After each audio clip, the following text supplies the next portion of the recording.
Hello friends, welcome back to our YouTube channel One Direction Point. Friends, आज हम यहाँ पर चर्चा करेंगे बजट के बारे में। बजट जो कि 2022-23 का बजट इस बार जून 2022 में रिलीज हुआ था। जनरली जो बजट रिलीज होता है वो 1 फरवरी को रिलीज होता है, लेकिन इस बार क्या था कि फरवरी माह में यूपी असेंबली के इलेक्शन चल रहे थे, तो उस समय ये बजट रिलीज नहीं हो पाया था। तो इस बार का जो बजट रिलीज हुआ है थोड़ा लेट रिलीज हुआ है, जो कि जून 2022 में रिलीज हुआ है। और हम बजट के जितने भी की पॉइंट्स परीक्षा की दृष्टि से महत्वपूर्ण हो सकते हैं उनको यहाँ पे समराइज करने की हमने कोशिश करी है, और बारी बारी से उनको हम समझने की कोशिश करेंगे। और ये जो बजट है हमारा आने वाले सभी एग्ज़ाम की पॉइंट ऑफ व्यू से, चाहे वो पीसीएस का एग्ज़ाम हो, चाहे वो यूपी ट्रिपल एससी का कोई भी एग्ज़ाम हो, या कोई भी टीचिंग का कोई भी एग्ज़ाम हो, सभी की दृष्टि से बहुत ही ज़्यादा महत्वपूर्ण है। तो आइए समझते हैं बजट के बारे में बारी बारी से। फ्रेंड्स, इस बार का जो टोटल बजट था वो 6,15,518.97 करोड़ का था। कितने का था? 6,15,518.97 करोड़ का था। इस बार का जो बजट था वो अब तक का सबसे बड़ा बजट था। ठीक है, अब तक का सबसे बजट था। कितने का था? 6,15,518.97 करोड़ का। अगर पिछले सालों की बजट की हम बात करें, तो अगर हम बात करें 2021-22 का बजट, जो कि 5,50,271 करोड़ का था। ठीक है, कितने का था? 5,50,271 करोड़ का। ठीक है, और वहीं 2020-21 के बजट की बात करें तो ये था 5,12,860.72 करोड़ का। ठीक है, हमने यहाँ पे पुराना बजट फ्रेंड्स क्यों लिया है? क्योंकि अभी हाल ही में पीसीएस में इस बार का बजट ना पूछ के 2020-21 का बजट पूछा था। तो कई बार एग्जामिनर 2-3 साल पुराना बजट का डेटा भी हमसे पूछ लेता है, इसलिए हमने यहाँ पे पुराने बजट का डेटा मेंशन किया है। इसको भी हम ध्यान रखेंगे। ठीक है, आइए देखते हैं आगे। बजट में कुल जो नई योजनाएं थी इस बार वो कितने की थी? 39,181.10 करोड़ की। ठीक है, इतने की हमारे बजट में नई योजनाएं थी। और कुल प्राप्तियां कितने की थी? कुल प्राप्तियां थी हमारी 5,90,951.71 करोड़ की। ठीक है, और कुल राजस्व प्राप्तियां कितने की थी, मतलब रेवेन्यू रिसीप्ट, ये थी हमारी 4,99,212। कितने की थी? 4,99,212.71 करोड़ की। ठीक है, और वहीं कैपिटलिस्ट रिसीप्ट कितनी थी, मतलब पूंजीगत प्राप्तियां, ये थी हमारी 91,739 करोड़ की। ठीक है, याद रखेंगे डेटा को, महत्वपूर्ण डेटा है। आइए आगे देखते हैं।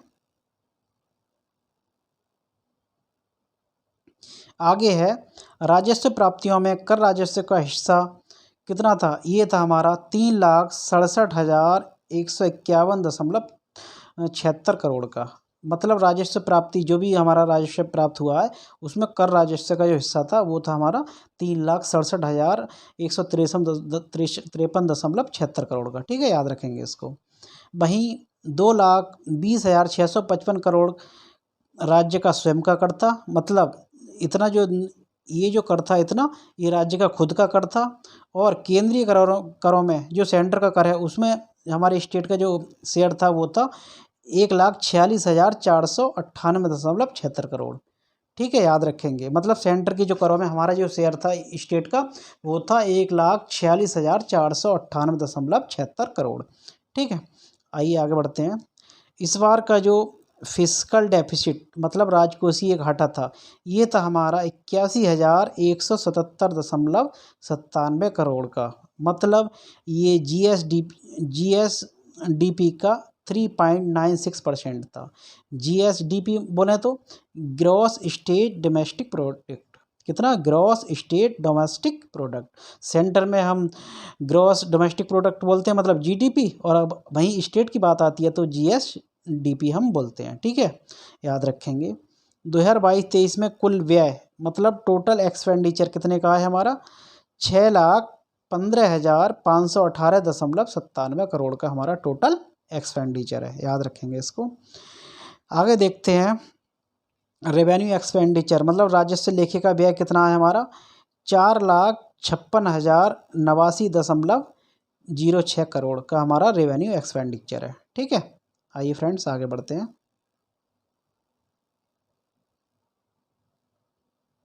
आगे है हमारा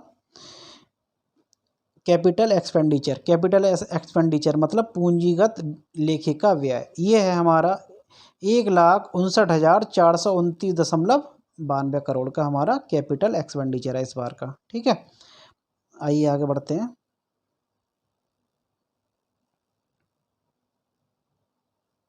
आगे है आलू, प्याज, टमाटर जैसी जल्दी खराब होने वाली फसलों के लिए एमएसपी के रूप में किसानों को मदद करने के लिए भाव स्थिर कोष की स्थापना की गई है। ठीक है, एमएसपी के रूप में जो 3 सब्जियां हैं जल्दी ख़राब हो जाती हैं अक्सर, आलू, प्याज और टमाटर, इसके लिए राहत कोष के लिए भाव स्थिरता कोष की स्थापना इस बार के बजट में की गई है। ठीक है, याद रखेंगे। प्रयागराज में 2025 में होने वाले महाकुंभ के लिए इस बार कितना आवंटित किया गया है? 100 करोड़। मतलब प्रयागराज में जो 2025 में महाकुंभ होगा उसके लिए अभी से तैयारियां शुरू हो गई हैं, और उसके लिए इस बार के बजट में जो आवंटित किया गया है वो 100 करोड़ रुपए का आवंटन किया गया है। ठीक है, वहीं 2022-23 में 15,000 सोलर पंप लगाने का लक्ष्य रखा गया है। इस बार उत्तर प्रदेश गवर्नमेंट का जो लक्ष्य 22-23 में 15,000 सोलर पंप लगाने का लक्ष्य है। ठीक है, जो टारगेट है 15,000 सोलर पंप लगाने का रखा गया है। ठीक है, याद रखेंगे इसको। आइए फ्रेंड्स आगे बढ़ते हैं। आगे देखते हैं रुपया कहाँ से आता है। 2022-23 के बजट के अनुमान, मतलब रुपया कहाँ से आता है। ठीक है, तो देखते हैं। स्वयं का कर, मतलब स्टेट में जो कर जनरेट हो रहा है, हमारे उत्तर प्रदेश में जो कर जनरेट हो रहा है उसका जो शेयर है वो कितना है? 36.5%, मतलब स्टेट का खुद का शेयर है। वहीं सेंटर के करों में हिस्सा कितना है? वो 24.2% है। मतलब केंद्र में जो भारत उत्तर प्रदेश का जो शेयर है वो 24.2 करोड़ का है। ठीक है, केंद्र सरकार से सहायता अनुदान, मतलब केंद्र सरकार से अनुदान कितने का लेते हैं हेल्प के रूप में? वो है 17.9% का। ठीक है, याद रखेंगे। वहीं लोक ऋण, पब्लिक डेप्ट कितने का है? ये है हमारा 13.1% का, ये है हमारा पब्लिक डेप्ट।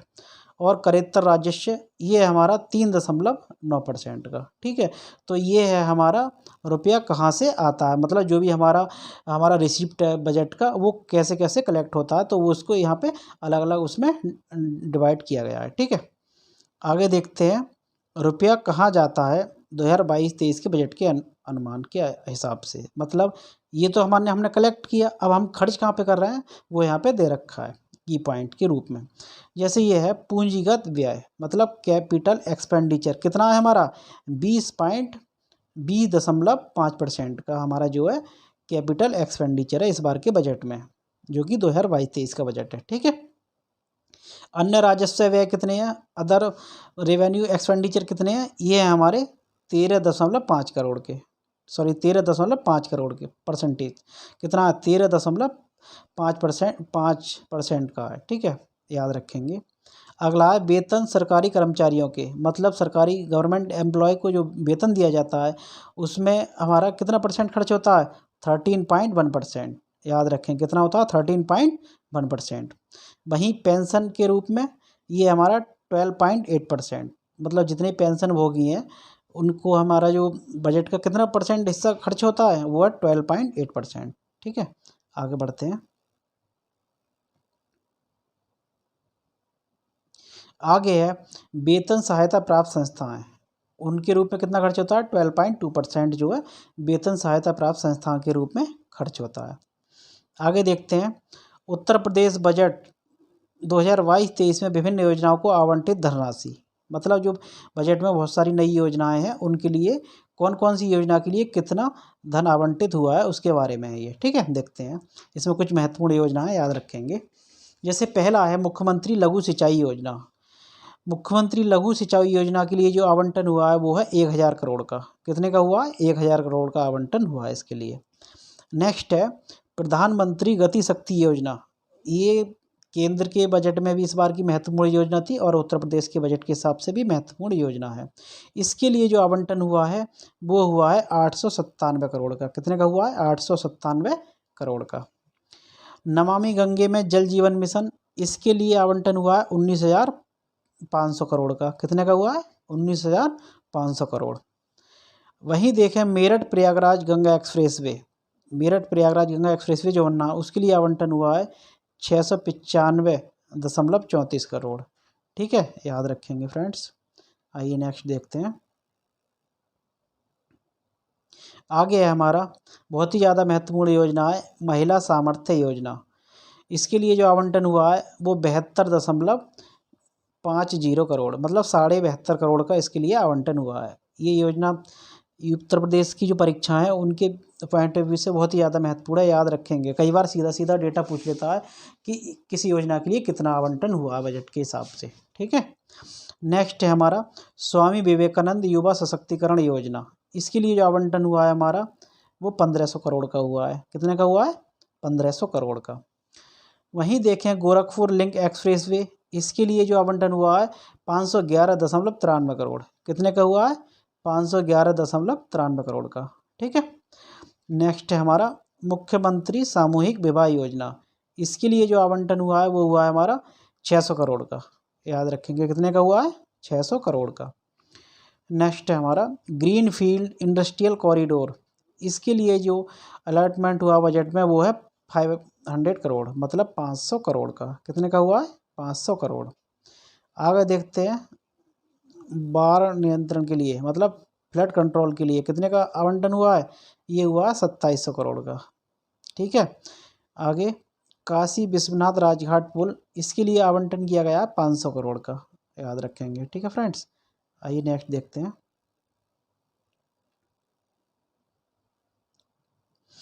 उत्तर प्रदेश बजट 2022-23 के महत्वपूर्ण बिंदु, मतलब जो भी बजट है, बजट के महत्वपूर्ण पॉइंट हो सकते थे, मैंने उसको एक यहाँ पे समरी के रूप में समराइज करने की कोशिश की है। तो आइए देखते हैं एक एक करके।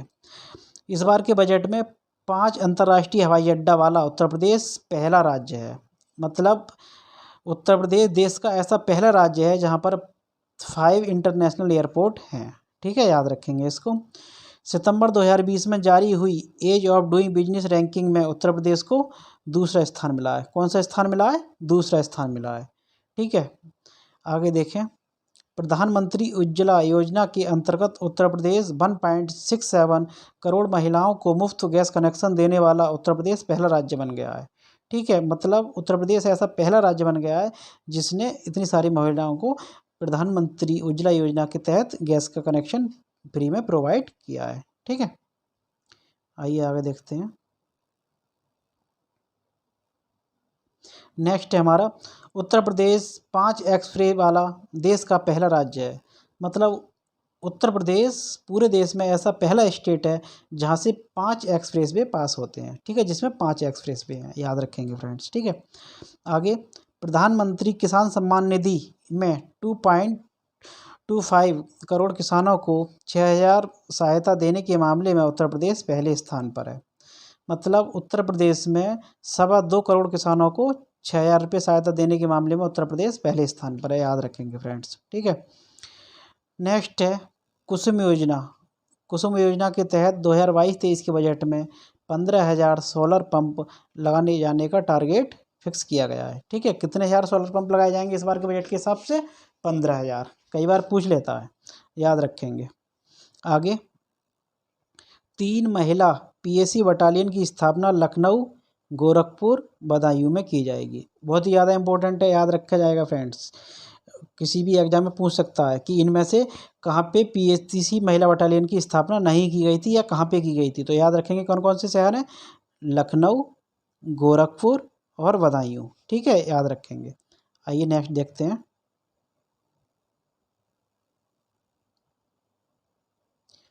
आगे है हमारा वाराणसी में इंटरनेशनल स्टेडियम की स्थापना के लिए 95 करोड़ भूमि क्रय के लिए आवंटित किए गए हैं। मतलब वाराणसी में इंटरनेशनल स्टेडियम बनेगा तो उसकी भूमि की खरीद के लिए कितने का अलॉटमेंट किया गया है? 95 करोड़ का। ठीक है, आगे देखते हैं। 2022-23 में मनरेगा योजना के तहत 32 करोड़ मानव दिवस सृजन किए जाने का लक्ष्य रखा गया है। मतलब इस बार जो टारगेट है वो 32 करोड़ मानव दिवस का सृजन किया जाएगा, मतलब इतने दिन काम लोगों को दिया जाएगा। आगे है निराश्रित महिला पेंशन 500 से बढ़ाकर 1000 रुपये प्रति माह कर दी गई है। मतलब जो निराश्रित बेसहारा महिलाएं हैं उनको जो पेंशन 500 रुपये मिलती थी, अब उसको बढ़ाकर 1000 रुपये कर दिया गया है प्रति माह। आइए आगे देखते हैं।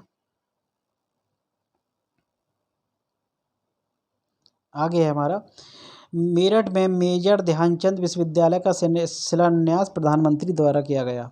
याद रखेंगे उत्तर प्रदेश के किस शहर में मेजर ध्यानचंद विश्वविद्यालय का शिलान्यास किया गया, तो याद रखेंगे कहाँ पे, मेरठ में। ठीक है, किसके द्वारा किया गया, प्रधानमंत्री नरेंद्र मोदी जी के द्वारा।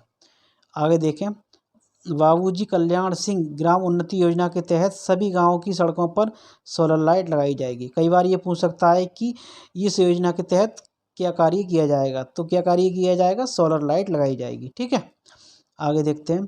केंद्रीय स्मार्ट सिटी के अंतर्गत 10 शहरों में हेतु 2000 करोड़ रुपए और राज्य स्मार्ट सिटी के अंतर्गत 7 शहरों हेतु 210 करोड़ रुपए का आवंटन किए गए हैं। ठीक है, याद रखेंगे। मतलब केंद्रीय स्मार्ट सिटी के तहत 10 शहरों में और राज्य स्मार्ट सिटी के तहत 7 शहरों में। ठीक है, आगे देखते हैं। कृषि की विकास दर इस बार 5.1% प्राप्त करने का टारगेट फिक्स किया गया है। ठीक है, याद रखेंगे फ्रेंड्स। आगे देखते हैं। उत्तर प्रदेश में प्रधानमंत्री मत्स्य संपदा योजना वर्ष 2020 से 2025 तक है। ठीक है, पूछ सकता है कि प्रधानमंत्री मत्स्य संपदा योजना उत्तर प्रदेश में कब से कब तक है, तो 2020 से 2025 तक है। याद रखेंगे फ्रेंड्स। आगे है उत्तर प्रदेश डाटा सेंटर नीति 2021 के अंतर्गत 3 डाटा सेंटर पार्क की स्थापना की जाएगी। तो कितने डाटा पार्क की स्थापना की जाएगी, 3 डाटा सेंटर पार्क की स्थापना इस बार के बजट के हिसाब से की जाएगी। ठीक है फ्रेंड्स, आइए आगे देखते हैं। आगे है उत्तर प्रदेश सरकार पहली बार आपदाओं से राहत के लिए ऑनलाइन क्षति दर्ज करने हेतु आपदा प्रहरी ऐप बनाया है। इस बार उत्तर प्रदेश ने एक नया इनिशिएटिव स्टार्ट किया है कि आपदाओं से राहत प्रदान करने के लिए ऑनलाइन जो क्षति है उसको दर्ज करने के लिए एक आपदा प्रहरी नाम से एक एप्लीकेशन बनाया है। ठीक है, आगे है उत्तर प्रदेश पर्यटन नीति जो कि 2018 में आई थी, के अंतर्गत 693.81 करोड़ का निवेश अनुमानित है। ठीक है फ्रेंड्स, आगे देखते हैं। सेफ सिटी योजना के अंतर्गत महिलाओं की सुरक्षा के लिए लखनऊ, गौतम बुद्ध नगर, आगरा, वाराणसी, गोरखपुर और प्रयागराज में लागू किए जाने हेतु 523 करोड़ 34 लाख रुपए अनुमानित है। सेफ सिटी के लिए कितना है, 523 करोड़ 34 लाख रुपए अनुमानित है। अगर कितने शहरों में है तो याद रखेंगे शहरों का नाम। ठीक है फ्रेंड्स, आगे देखते हैं। अगर क्वेश्चन आ जाता है कि total smart city in Uttar Pradesh, मतलब उत्तर प्रदेश में कितने स्मार्ट सिटी हैं, तो याद रखेंगे कितने हैं, 10 स्मार्ट सिटी हैं। ठीक है, तो हमारे उत्तर प्रदेश में 10 स्मार्ट सिटी हैं। कई बार यूपी पीसीएस में भी पूछा गया है और उत्तर प्रदेश के जितने भी एग्जाम में आगे वाले समय में भी पूछा जा सकता है, महत्वपूर्ण फैक्ट है। ठीक है, अगला है total aspirational district in Uttar Pradesh, मतलब उत्तर प्रदेश में कुल कितने आकांक्षी ज़िले हैं, तो हम फ्रेंड्स याद रखेंगे कितने हैं, 8 ज़िले हैं। ठीक है, तो ये था फ्रेंड्स हमारा 2022-23 के बजट की समरी, जिसको मैंने बहुत ही अच्छे तरीके से डिज़ाइन करने की कोशिश की है और जितने भी महत्वपूर्ण पॉइंट इसमें हो सकते थे उसको इसमें मैंने समराइज करने की कोशिश की है। और ये बजट हमारे आने वाली सभी परीक्षाओं की दृष्टि से बहुत ही ज़्यादा महत्वपूर्ण है। दोस्तों, अगर हमारा वीडियो आपको पसंद आए तो हमारे चैनल को सब्सक्राइब कर लेना, वीडियो को लाइक करना, शेयर करना और बेल आइकन को ज़रूर प्रेस कर देना, ताकि जब भी मैं कोई वीडियो बनाऊं तो उसका नोटिफिकेशन आप तक पहुंचे सबसे पहले। ठीक है फ्रेंड्स, अगर आपको इस बजट की PDF चाहिए तो वीडियो के डिस्क्रिप्शन में हमारा टेलीग्राम ग्रुप का जो लिंक है वो दिया गया है, उस लिंक पर क्लिक करके आप हमारे टेलीग्राम ग्रुप से जुड़ सकते हैं और वहाँ पे जितने भी हम वीडियो बनाते हैं उनकी PDF फ्री में आपको मिलती रहेगी। ठीक है, धन्यवाद दोस्तों।